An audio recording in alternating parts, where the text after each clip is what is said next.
Hello, welcome to Take 3 Reactor Summit. Surprise! We were going to do this yesterday and then we got busy. So we're doing it today. And it's great because we're really excited to talk about the Schmoedown. There was two actually really good matches this past week. We had Brendan Meyer and Drew Grant, who is in fact a female. If you watched the summit from last week, I assumed the name Drew was associated with a man, and that's what I get for being sexist. But it turned out to be a really interesting match. And then we had, of course, the title match between the Odd Couple and the Shirewolves, which was a really fantastic match. Just overall, I thought it was just great to watch these two teams play. We're going to talk all about this as well as all the stuff coming up in this week of the Schmoedown. And I have a great panel. It's just me and my good old buddy Matt Kearns this week. How's it going, Matt? Hi. There are some things that I really liked about this past week Schmoedown and other things that I don't want to talk about. Okay. Well, that's fair. Wait, Matt, you just gave me nothing. That's okay. That's okay. I'm sorry. What more do I Schmoedown was? There was movie trivia. There were some storylines. There were entrances. I don't know. I just expect more from you, Matt. I expect more. This is you're giving me nothing. You're giving me okay. So we're gonna go into the week talking about the can make, but I'm gonna use my better judgment and not. Thank you. I appreciate it. We're gonna go into the week of the Schmoedown, talking about Brendan Meyer versus Drew Grant, aka Video Drew. It was an interesting character. I will say that. I know not everyone's gonna like her character, and I'm sure that there are going to be people who really just don't appreciate it, but I thought it was pretty interesting. I thought it was definitely a new take on a Schmoedown character we've never seen. And even if the delivery of the way that the questions were answered was a little weird, she did answer quite a few questions. And I think once she settles into this character and maybe doesn't have to think about it or force it as much, she might actually play a lot better than what she showed in this match. Not that she played poorly. I think she had a weird second round because of the wheel, of course. And I don't think she was prepared for round 3, but her round 1 was pretty solid. And Brendan just continues to prove that he's a really solid player. I mean, the free-for-all stuff wasn't a fluke. He played really well in this match. His round 1 was surprisingly good. I really thought he would get a couple more wrong, and he just was really solid throughout. His round 2 was phenomenal. But yeah, so Matt, I want to hear your thoughts on this match, on Video Drew's persona as a new character, on Brendan, on everything. Let's go. Video Drew's persona was interesting when it started, because in her promo when she started doing the very robotic thing, it was like, is this just for the promos? And then when we start the match, but this was like an old school Rotten Tomatoes thing where she stuck in character for the whole match, and I give her credit. I saw this match late, and so I saw some people talking about how some people are probably gonna hate this, and I was like, well, time to prep to watch this. And then when I finally saw it, it didn't bother me. Then again, I'm also the guy who's not bothered by Jar Jar Binks, so I guess my bothering scale is real low. The kid, Brendan Meyer, I'm glad that he got this win, because his match against Paul Oyama, you could definitely tell that he had the knowledge. It was just his first time, and then with free for all, it was like, wow, he really knows his shit. So I'm glad he was able to win this one, and I'm interested to see who he goes up against next. I'm interested to see who Drew goes up against next. This is a real, for two newbies in the league, I am interested. Because I think even though Drew lost, I felt like she showed she had the knowledge, and so I'm fascinated to see. To quote Chancellor Palpatine, "I will watch your career with," and now I just totally forgot the quote. Something about great interest. Yeah, that's it. It is late, and I've had a busy day. I hear you 100%. I hear you. The thing that I really liked about this match was just that it wasn't necessarily an even match, but it just felt like very chill, right? Like it felt like there was good camaraderie between the two competitors. Me and Kristen both just can't talk tonight. We really are having fun. It's great, really awesome. Okay, that's all that's all we had. No, I'm just joking. No, I thought that the competitors, there was some good I don't know, vibes going on. They just seemed to really appreciate each other. Brendan, I think at first was really thrown by the whole video Drew thing, but outside of that, I think, he's just a nice kid. He's just nice. So it's hard to, play a shtick against someone when you're just a nice person. And that's your character, is just to be, a nice little kid, The thing that I do want to talk about with this is, the cutscene beforehand with that phone call with Bibiani. He's had a lot of phone calls and meetups and talks with the beast, the Bibiani. And it's starting to get a little weird that it just keeps happening. I'm assuming that there is an overall storyline happening. And the one thing I will say is we haven't seen Bibbs return to teams yet. We haven't seen Whitney return to teams yet for a while. It's been a while. It's weird that they're pushing this. So unless there's a new faction in the making, maybe we might get a new team.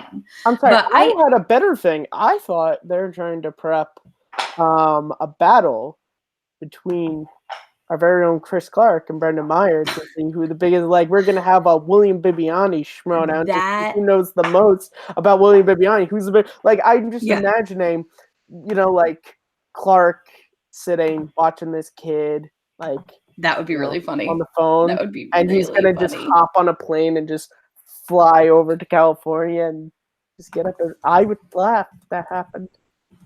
I think that would be really funny. I would appreciate that a lot, but I don't know that that's happening.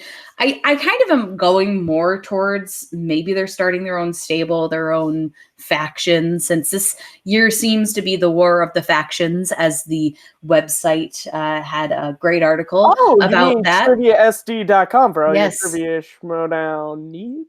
Yes, that's the website I was talking about. Yes. No, I kind of am getting, the factions are going to be a big deal this year. And especially all the battling, and because there's always been a lot of like inner faction battling and stuff. But I feel like this year they're really trying to take it to a new level. There's been more violence than normal. There's been, managers supporting people who aren't even in their factions. And I just think that it would make a lot of sense for there to be a new faction. And okay, hi. It's been a long time since Bibbs has really been in a faction. So I'm interested to see if that happens or not. So hopefully it does. You're right that you never know. The factions this year is like, I mean, because in the past we've really only had like the 4 and the 5 Horsemen. We've had Lion's Den, and we've had the Fife Club, and that's kind of been it. And it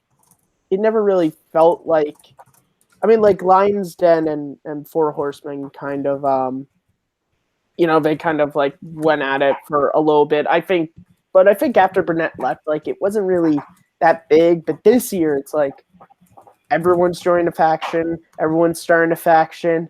It's just factions all around, and I kind of like that because I like seeing, like your favorites together, or something like now the new 5 Horsemen. Like, it's going to be interesting to see how do Ben and Tom work with, Merle and Roka, like, and then of course whatever Kaiser's got, he's got something working. So yeah, I'm excited for the factions. It'd be interesting to see Whitney.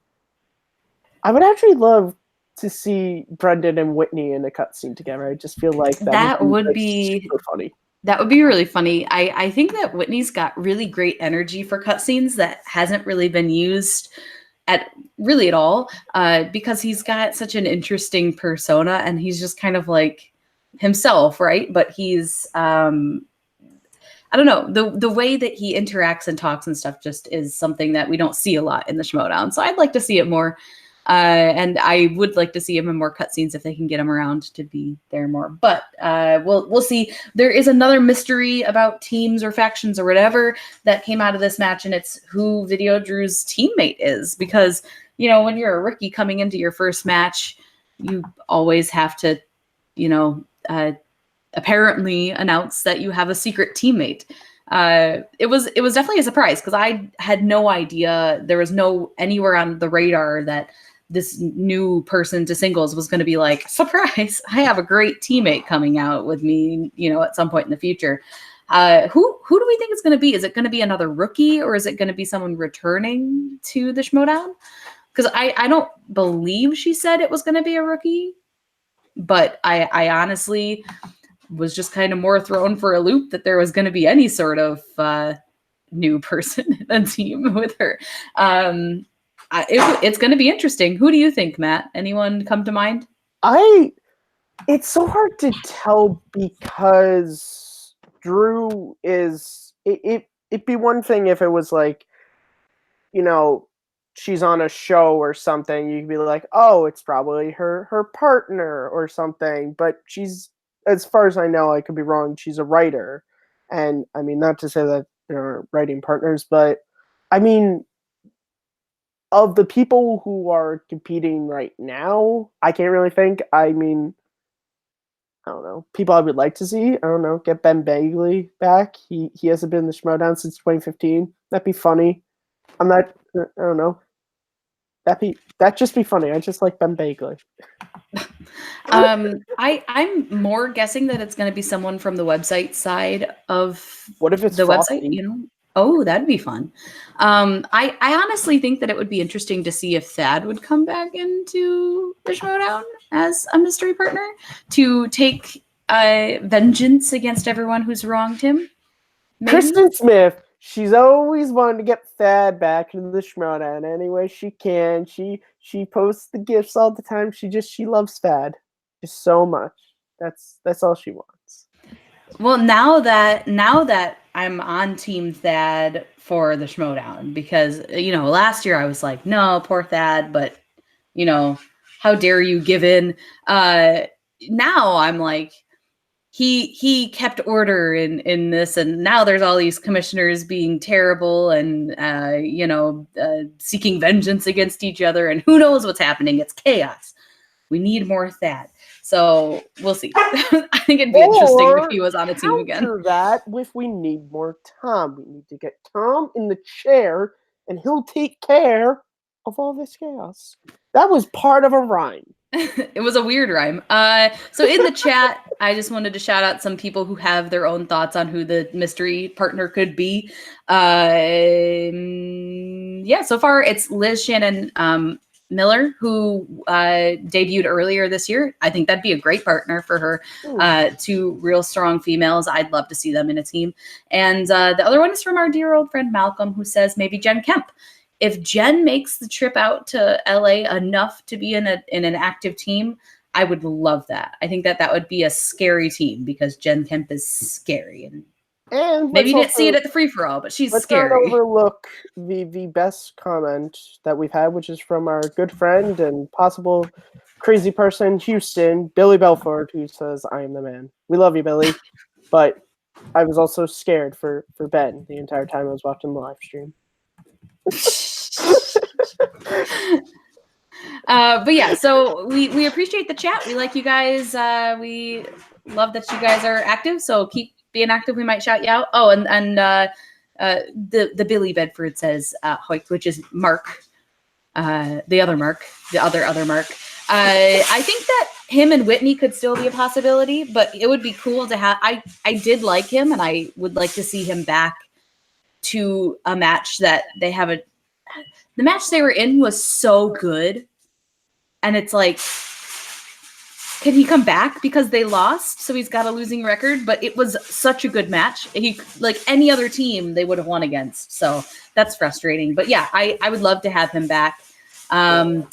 We'll see, but we are going to move on to that cutscene that happened at the very end of this match, which was just Tom and Zipper talking about potentially joining. This is a weird cutscene. I feel like Eric Zipper is just being pulled into every single direction. He's like a lost little puppy. Someone please help him. He's the hashtag poor Thad of this year. Poor Zipper. This is what the cutscene was, okay? It's Tom dispensing his wisdom to those who need it. He doesn't want Zipper in the Five Horsemen, okay? Because there's already 5 people. What he's doing is he sees Zipper is lost. And he's just trying to help him out. Because that's the kind of guy Tom Dagnino is. He's just trying to help him out. Because he knows Kaiser is a wannabe Dagnino, and he's not sure if you never want to drink the store brand soda trying to be Coca-Cola, okay? It might be more sugary, but then in a couple of years, when you're fat and you lose all your teeth, you're going to be like, man, maybe if I just want the brand name, I'd be working. Tom Dagnino is the brand name. That was quite a metaphor. Quite the metaphor, sir. I'm full of it, just like I'm full of Walmart brand soda. Full of something, but we're not going to say it on air. I could. My baby's asleep. I can say whatever I want now, but I won't because. Wait, Kristen, I'm sorry. Can I stop right there? For all you new viewers, she says a lot of shit when her baby is sitting right on her lap. So don't let her distract you with this whole. Oh well, my kid's asleep. I can say whatever I want. She says shit like I would never. I would never. There is video proof of your daughter losing it when you scream. That wasn't. I didn't swear. I just yelled really loudly because Rachel wore the energy belt. So what else do you want me to say? Yeah, I thought that this cutscene was interesting, right? Like Tom's obviously just going to be Tom, and that's what the cutscene was. He's just walking around being Gucci, and Zipper is just kind of walking around being a lost puppy. It's really funny the way they're using him to me, just as this guy who's kind of floating around. Like, I don't even know what's going on. Why am I doing this? It's the reverse of Kalinowski last season, where it was like Kalinowski's in control of things. He's the puppet master. He's like the complete opposite, to where it's like he doesn't know what's going on. He doesn't know where he is. Does he have a faction? Does he have a partner? He doesn't know. And I kind of I feel bad for him. But I also kind of want to see how much further we can push him. Yes. Because I'm sick. You have something wrong with you. I'm not sure what, but it is there. But yeah, I like this. I like that they're kind of just like pushing him into different situations and he can just be sad and confused about everything. It's just weird and funny at the same time. I'm sure we'll get some sort of resolution to this at some point, maybe once him and Paul have their match to see if they can impress Kaiser enough to let them into the dungeon. Who knows? Maybe. Oh, that's the name of their faction now? The dungeon is where Kevin is trained. Oh, okay. Yeah. I don't know, because the way you said like trained in the trivia dungeon. Like, is that okay? Because that's actually a pretty badass name for a. Well, if they can make a faction, because right now it's just one person and a manager. If they can get more people, maybe they will call it the dungeon. I think it's cool, but John just said lame. So dungeon is for lifting, not for trivia. Dad, you suck. Whatever. John just interrupting and ruining my life. Okay, so let's move on to the title match. This was a fantastic match. It was so good. It was very back and forth. 2 players just really dominated this, with another player being really good and the other one being like 2 games in a row of just like, you're really lucky your teammate had the game of their life. So yeah, let's talk about the Odd Couple versus the Shirewolves. Honestly, what more can you say than, as much as I would have preferred the Shirewolves winning just because they are my favorite team, Mark winning was such a good moment. Like, it was just, it obviously meant a lot to him, right? He's never won a title. He worked very hard to get to where he is after people wrote him off for like almost 2 seasons. He came back last year, got on everyone's books again, just really impressed people. And finally, he has the title to prove that he belongs up there with the top people in this league. he got really emotional. It was very sweet to watch. He's, he's a very nice person, and he, he puts a lot into the league that we don't really see, and I'm really happy for him. I really am. And Snyder's already had a title, and I don't know if that means it didn't mean as much to him to get it this time, or if he was just stuck playing the Snyder role the whole match. But it was nice to see this mean so much to somebody, because we got it last year with the Shirewolves winning. It meant so much to them, and it's nice to see when the belt is appreciated to that extent. And I just really liked it. It was a good moment. So, Matt, why don't you talk about this title match between the Odd Couple and the Shirewolves? So first thing, congrats, Mark. You got your belt. I am happy. I've always liked Mark as a competitor. It was always like I think we even said on Summit a couple times when we talk about, Mark and Draco, that he's the best player to never win a belt. And that was never meant to be like derogatory. It's like, no, like he's legitimately really, really great. And it kind of sucks that he doesn't have a belt. So now for him to get it, that's great. And that's awesome. It sucks that the Shirewolves had to lose their belts, because the Shirewolves are really great. They're two of my favorite singles competitors on a team together. They're one of my favorite teams. Actually, they're probably, coming to think of like the teams that are competing now, they're probably my favorite team, because most of mine are broken up or just missing an action track. Where are you? So yeah, watching this, it was an insanely good match.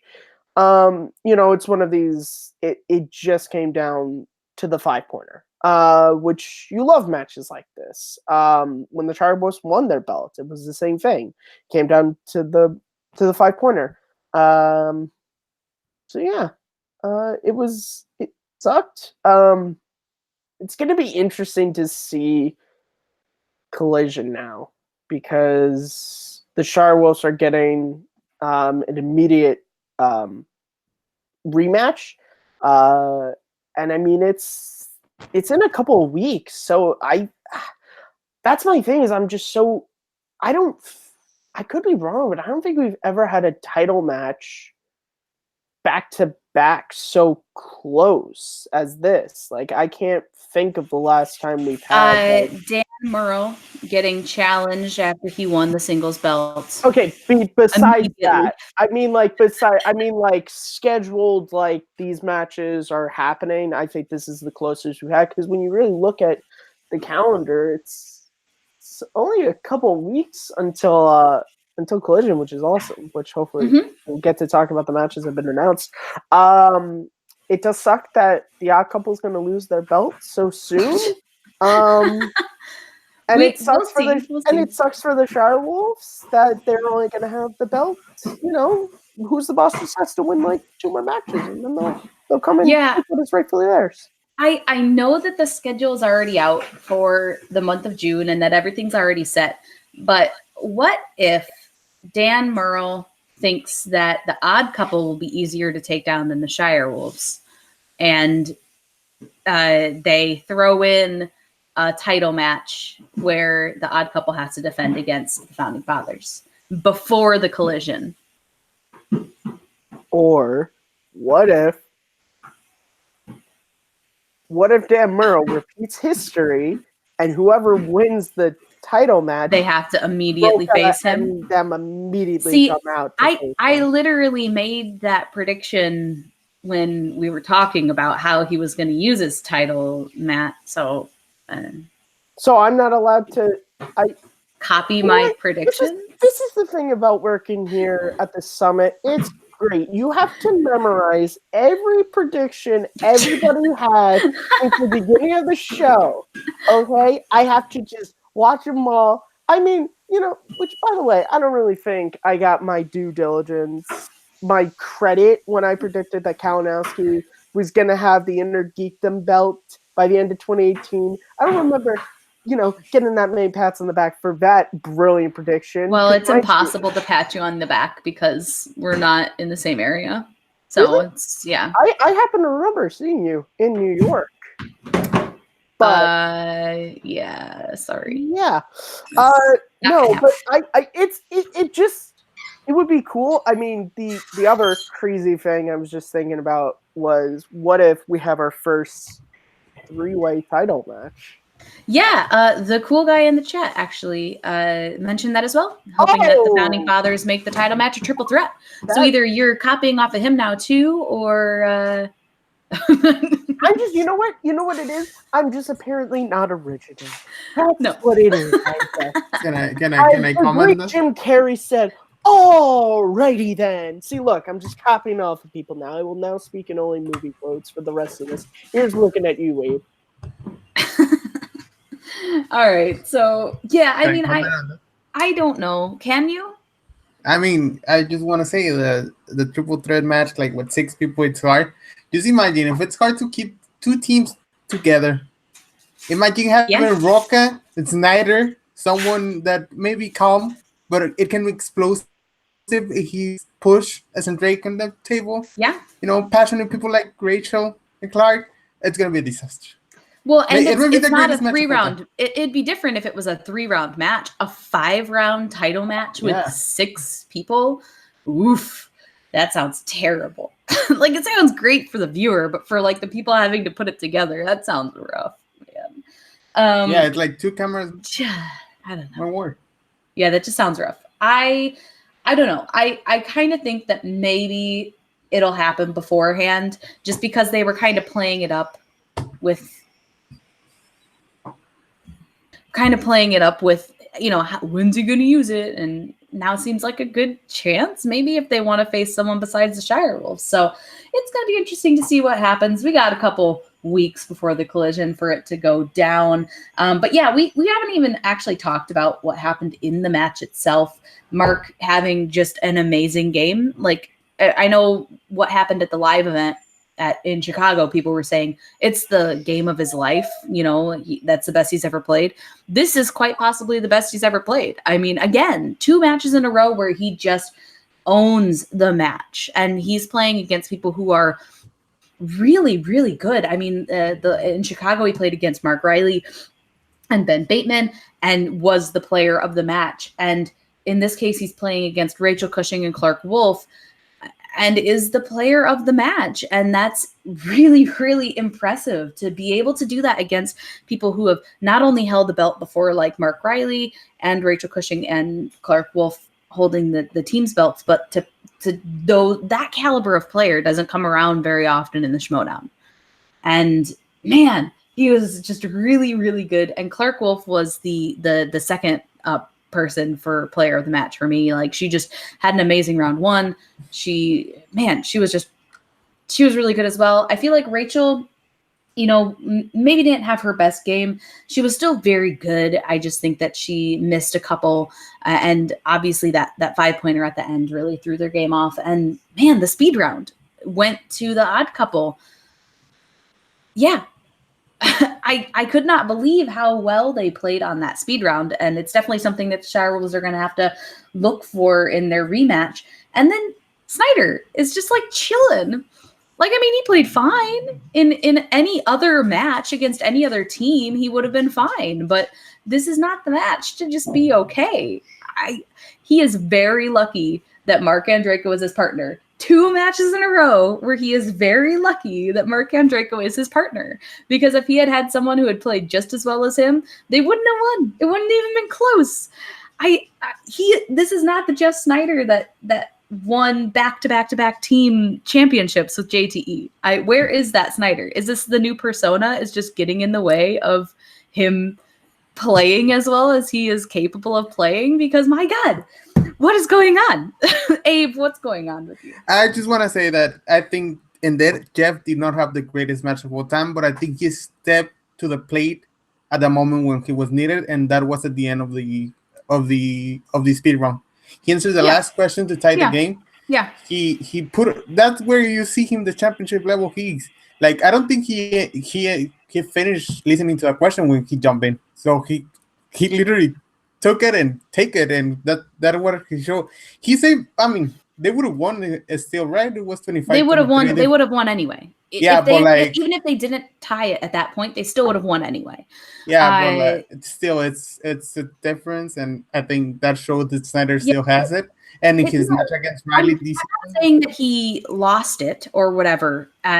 It's more just, you know, he's had a couple matches in a row where he's performed fine, and it's just weird that he hasn't been as good this year as he's been in previous years, right? Like, he obviously had a very bad singles match last year, but outside of that, like, he's always just a solid player. And I feel like he's not living up to his potential these last couple matches. So who knows? Maybe he'll play really well the next time he fights, and I'll have to eat my words. And I'm sure if he watches this, which he probably won't, that he'll really enjoy me having to eat my words.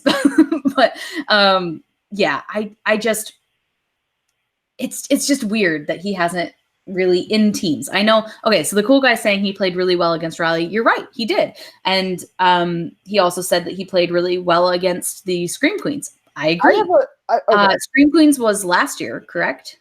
Just to kind of jump onto this, I think it's like, yeah, he had a great singles match in that match that I refuse to admit ever aired. I think it was just everyone just had a collective inception dream, and for whatever reason, I'm the only one who, you know, didn't. But it's so weird that in the two really big matches, Who's the Boss and Shirewolves, he's having okay games. And again, maybe that's just the questions that are being asked, or is he just not like prepping like he used to? Because the Snyder on the Patriots just, and again, like Abe said, like he's coming in when it's needed, but I just feel like for the rematch with the Shirewolves, he should really buckle down and be ready for all rounds, not just the speed round. Just, because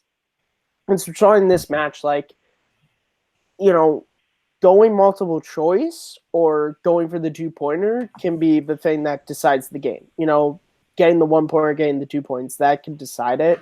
Yeah, and I like Jeff. I think he's shown many times that he has a big knowledge, but like particularly in the live event, it wasn't really that. He didn't have that great of a showing. Like, it was really, Mark was so on his game that if Mark was off in against Who's the Boss and against this, the other teams win. And yeah.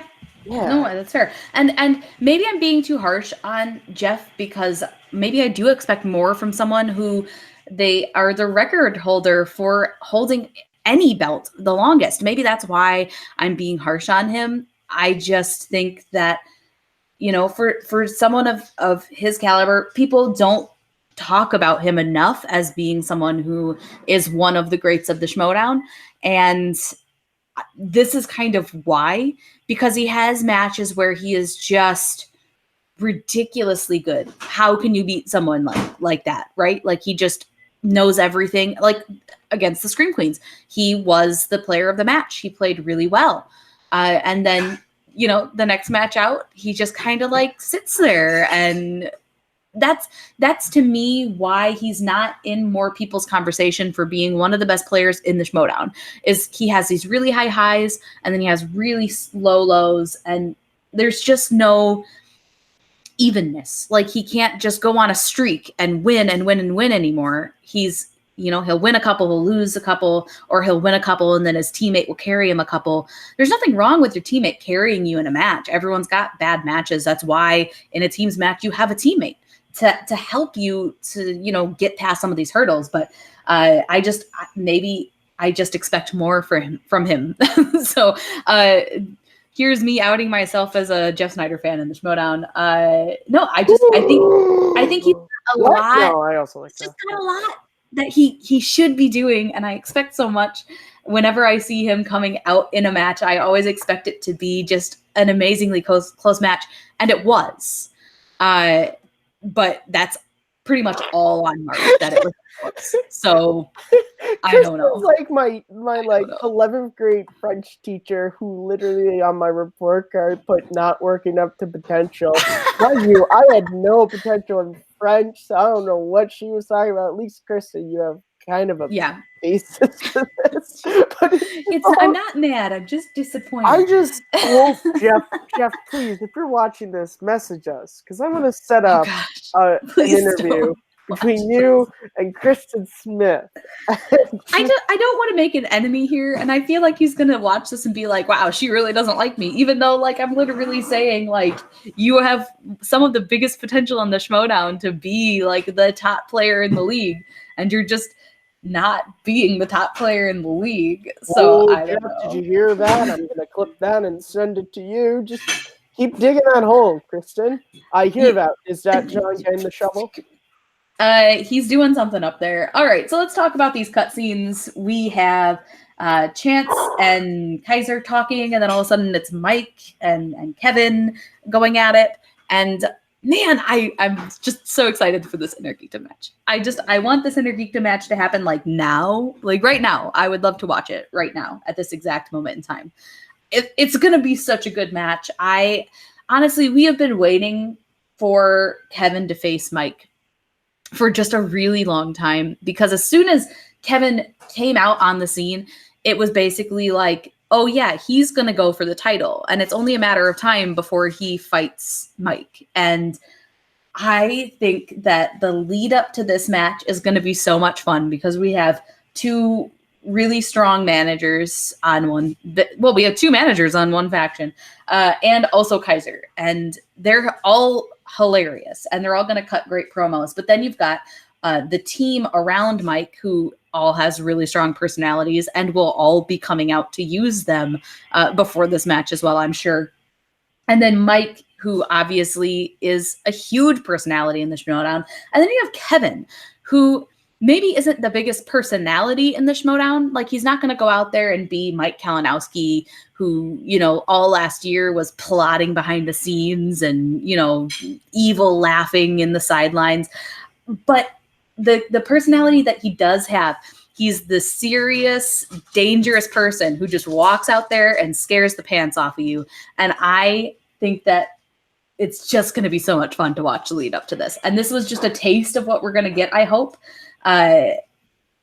What do you think of this cutscene, Matt? And are you as excited about this as I am?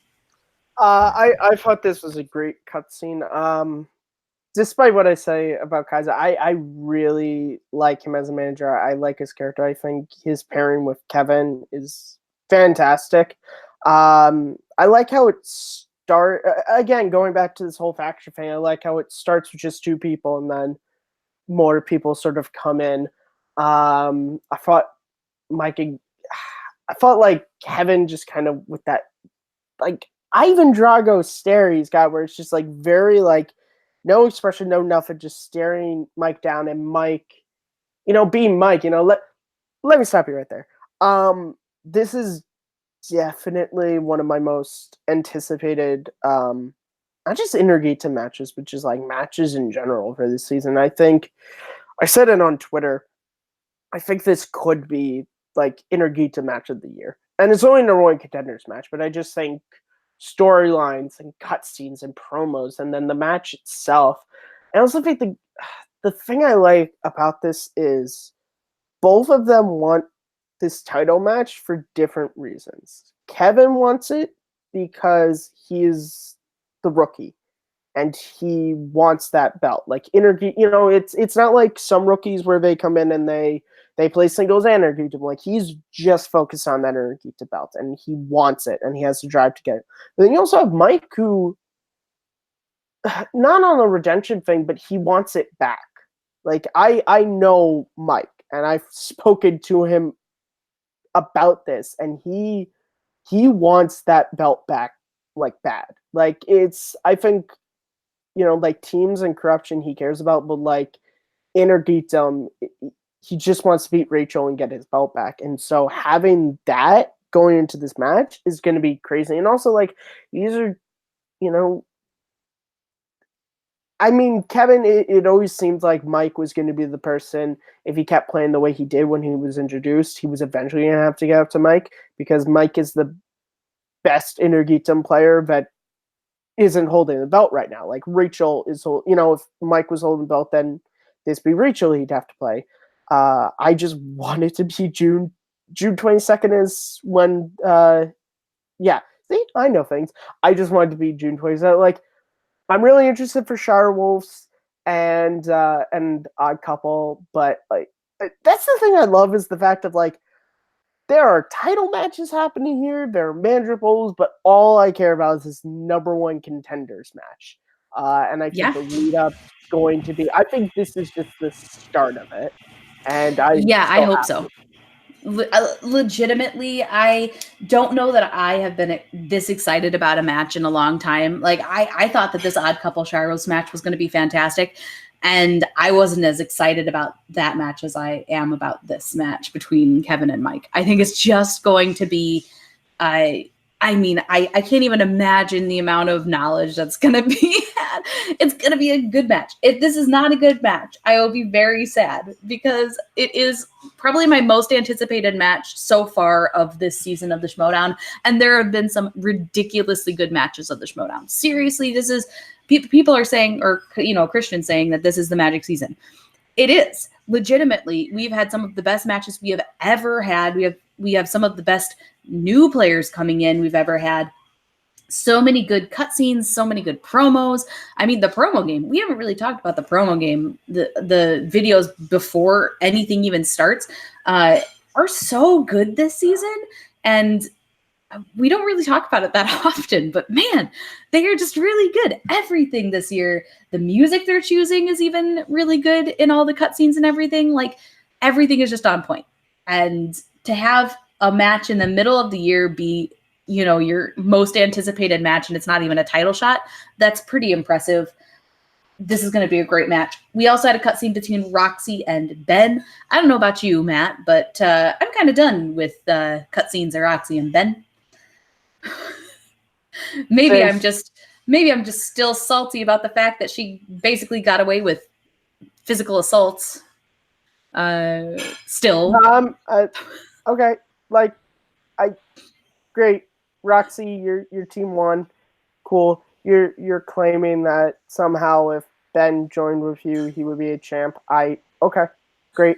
It's gonna suck when Ben takes the belt away from your boys if they still are holding on to it. Ooh, too bad. So sad. This cutscene existed. It existed. That's fair. I get why they're doing it. I think that it's going to be a fun lead up to a good rivalry between these two factions. I like that. That's fine. I don't know. Maybe it just didn't feel like it had a place in this match. And maybe in the next coming matches, if there's a storyline that works into this, I'll have to be sad and go back on my word again. Many times I will have to eat my words this episode. Many, many times. That's what being opinionated gets you. But I don't know. I'm feeling a little fatigued with the Roxy Ben stuff, and I kind of want it to go away. I like both of them, but I'm just kind of done with their whatever is going on with them. That sounds bad. I'm not a nice person right now. So those are the cutscenes for the week. You want to talk about anything else from this week, Matt? I can't really think. Is there anything else to talk I don't think about? so. And there was a lot of like I said. Well, Frank disagrees on the fatigue point. Well, Frank, this isn't your show. Go run down to your show and tell all the millions of people who watch you how not fatiguing it is. No, I get it. I get what they're doing. I understand. Personally, I just am kind of done with their cutscenes. It's just personal preference. If they can turn it into something that's interesting again, then I'll be happy again. But for the moment, I'm a little fatigued on that story. It happens. It happens. It is what it is. Not everyone's going to love every story. I liked everything else that happened this week, so you got to have one. All right, so let's talk about the upcoming week in the Schmoedown. We have 2 really great matches coming up. We have the family versus Inky and the Brain. Our girl Rachel gonna kick people's butts again, and David Del Rio versus Shannon Miller. So some new teams coming in. Obviously, we haven't really seen the family play very much, and Inky and the Brain just played, but they're still a fairly new team. And David Del Rio and Shannon Miller are obviously still new players. So I'm interested to see. We have a lot of new players or rookies to the season having matches within the next few weeks. It's going to be interesting to see which ones of them continue to perform really well and which ones have to kind of get faded back into the back a little bit more. But I am interested to see both David Del Rio play and Shannon Miller play again in particular, because I feel like their matches were both very good in their first time out, and I'm interested to see what their sophomore match is going to be like. And also, whoever wins out of these 2 players gets to play JTE, who hasn't played in singles in a while. So I'm interested to see that happen out of these 2 matches. I will probably say that the team match is probably the one I'm looking forward to most as a match. But yeah, both of these I'm really interested in. So let's get some predictions. Matt, who do you think's winning versus the family and Inky and the Brain? This is really tough. Because I love Inky and the Brain. Rachel and Devon are hilarious. They're so funny together. But if I don't vote for the family, many people that I work with, well, they already hate me because I support Ben. So I guess they would just hate me more. But I'm afraid when Billy and me meet up in August, it wouldn't be fun. Fuck. I don't like this because Rachel's my friend. But you're also my friend. I choose they're putting you into a rock and a hard place. Friendship really and friendship. Yeah, this is a lot easier than some of the other matches we've had where friends are fighting friends. We're getting into this tricky point where like Janine is fighting Chance, and you have to pick between the 2 of them. And we keep coming up to these where it's like, oh, Rachel's playing someone else that we really like, and it's just really awkward when you're like, I pick this person. It's like when 2 friends break up out of a relationship and you have to decide which one of those 2 friends you're going to keep being friends with. That's what it really feels like. But yeah, I think Inky and the Brain's going to win because stick with my girl Rachel. Maybe it's not the smartest decision given Drew and his record in teams. He's a scary person to have in a team, but we really haven't seen them work together. And I think a lot of the success of Drew in his previous team was Sam and the impact that Sam had on Drew playing. And so if Andrew doesn't play in a way that is good for McWeeny, then I don't know that the team will be as successful as I think a lot of people are hoping. I know, Matt, you probably want the team to be successful because you are a guy. It's interesting because Inky and the Brain they've shown that they're a really good pairing, and the family in their one match, I think people forget that like it came this close to Ben pretty much single-handedly beating them. So I think the family really needs this match to kind of show that they're a formidable team. Yeah, this is going to be an interesting match for sure. Yeah, I like I said, I'm really looking forward to this match. Besides the fact that I just like watching my friends play in the Schmoedown, I am really, really interested to see how well the Drews work together in a team. And this is going to be an interesting one. The next one, David Del Rio versus Shannon Miller. I honestly don't really know who I want to pick for this. Shannon Miller was really impressive in, the debut that they had. David was also fairly impressive. I think I'm going to go Shannon. for no reason other than I'm just feeling it. I'm just feeling it. Do you have any thoughts outside of just feeling it, Matt? No, No, not really.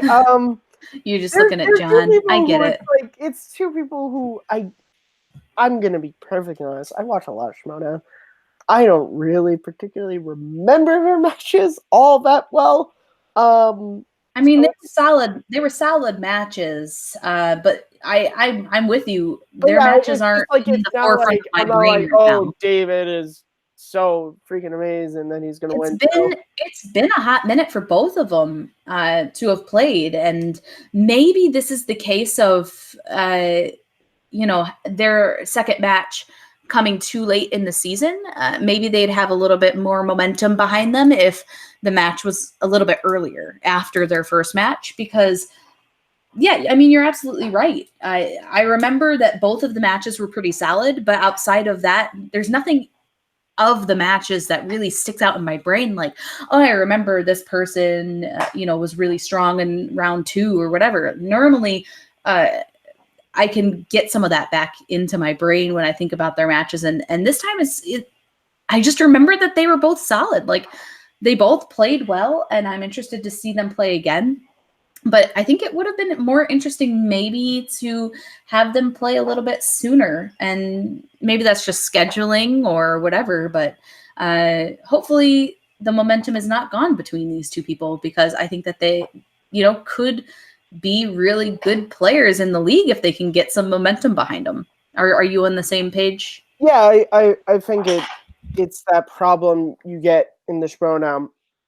I think last season we talked a lot about it with Inner Geekdom, where in Inner Geekdom they were introducing a bunch of new rookies, and then we had all these great established players who were like 0-1 or something who weren't getting to play. It's that problem when you have it's just that problem you have in the Schmoedown sometimes, where it's if you focus on rookies and giving rookies matches, then the established players don't get to play a lot. Or if you focus on the established players getting them matches and the rookies don't get a lot. There's really no way to do it, that doesn't end up someone not playing as much if they, so hopefully this hasn't affected them, and maybe this will work out for the best, because maybe going into this match not having to have the team David just kind of being able to play their matches, play better. I don't really know how this Schmoedown works. I just watch it. Yeah, and I get it. And I think that a lot of June, or at least the first few weeks of June, is really focused on bringing back some of the early rookies who debuted earlier in the season, bringing back new people like, Video Drew is obviously a new player. Brendan Meyer is obviously a new player, newer player. And then you're getting the family who's a new team. You're getting David Del Rio. You're getting Shannon Miller. There's going to be, the matchup between Chance and Paul. Chance isn't quite so new, but Paul definitely is. So you're getting a lot of these rookies coming back in June. So maybe they're trying to just do it more in waves. Like, you have all the rookies kind of being introduced in the first part of the season, and then you get another wave of the new players getting, their second round plays and getting into the being more involved in storylines. And that's this month, and that's halfway through the season. So maybe that's a good time for it. Personally, I feel like there's so many rookies and there are so many who are really good. I would have liked seeing maybe the second wave of their play come in a little bit earlier, just a month or two. Maybe instead of doing 2 halves, like you introduce all the rookies in the first half and then you get a second half rookie wave, or whatever you want to call it. It just seems like there's been so much that happened in between these 2 phases that I would have liked to have more chance to see these rookies play. So maybe by the end of the year, we'll have more opportunity to watch them. And it won't just be, giving Shannon Miller 3 chances to play, or giving, David 3 chances to play in a year. Obviously, the tournament coming into the later half of the year will maybe give some of these rookies a chance to break out and be our new favorite players of the year. But yeah, I definitely am going to need to see more of these new players to make a determination on who's going to be the new rookie player of the year. There's a lot of them, and they're all, so far there have been some really impressive players. So it's gonna be interesting. All right, Yeah. we've got nothing else to talk about. Welcome to the summit, where we are awkward and don't know how to turn things off. So, Matt, where can we find you on the internet? You guys, as always, can find me at Kearns_Matthew on Twitter, MattMovies611 on YouTube, and right here hosting Second Look and Rhyme and Reason. Second Look episode on Moneyball is hopefully going up this week. And you can also find me on the summit, which I think is going to be live for the next foreseeable weeks.